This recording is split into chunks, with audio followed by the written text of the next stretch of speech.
behind you there? Winston Churchill, yes. Well, I'm a great Winston Churchill fan. Indeed, see him as a role model and hero, and that's part of my collection. Very proud of that. Very proud of it indeed. Do some people sometimes think it's a contradiction for a Labour MP to have as a hero one of the best-known Conservatives of the 20th century? Well, a Conservative, but who also led the wartime coalition, ably supported by Clement Attlee, a man who actually we don't give enough credit to. But, I mean, Churchill was a great wordsmith, a great parliamentarian, and that's really why I admire him. Of course, probably he and I would never have got on if we hadn't been contemporaries, but I don't think that detracts from his greatness. And I think one of the modern day miracles was some critical hours in May 1940 where George VI could have chosen Halifax, who would have come to an accommodation with Hitler, but instead, by just a bit of luck really, they chose Churchill, who was resolute.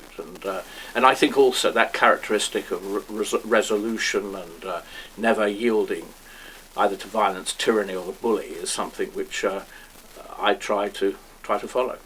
So from the backbenchers of 1930s and 40s to the backbenchers of the 21st century, you had a speech to Jack Straw regarding criminalisation of fraud law in America. Is that correct? Yeah, well what has happened is that Lloyd's TSB have paid a hefty sum of money to the United States Justice Department, I suppose we would call it a fine, for them having tried to got round the sanctions regime against Iran. And let's not beat about the bush. Iran is the exporter of terrorism.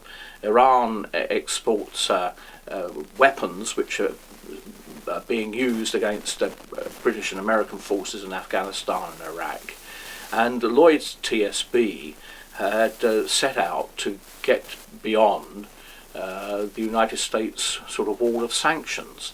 And why I'm raising it in the House of Commons is how is it what they've been doing is illegal in the United States, but it's not illegal in the United Kingdom. Apparently it's not, but it does seem to me that raises serious questions about our scrutiny of how the banks operate, and also whether or not we really are in the business of combating terrorism. So would you say that at the moment regarding bankers, and certainly with the Royal Bank of Scotland, do you think there is a witch hunt, or do you think this is a viable investigation into payments? What is long overdue, and it's shown both by this case, which actually it would be outrageous were it not against the backdrop of the wider scandal of banking, but both this issue and what we know about their general stewardship or lack of it of our finances and our banking system, it shows that for far too long the United Kingdom and indeed other countries have just let banks get on with it. That we've set up things like the Financial Services Authority, which is supposed to have oversight and to examine, to probe the conduct of banks. Well, it's singularly failed to do so. So I think that the first item on this government's agenda must be to get on top of the banks. And I don't think it's a witch hunt at all. I memean, clearly the bankers as a class have been acting in a cavalier way with the money which does not belong to them. And they demonstrated considerable greed. And I don't think it's one man. I think it's those people who have been running the banks have been paying themselves large pensions, disproportionate salaries, and now it's all come home to roost, as it were. We're having to sort of pick up the ruins of the banking system. So it shouldn't have got like this. It's been happening for decades.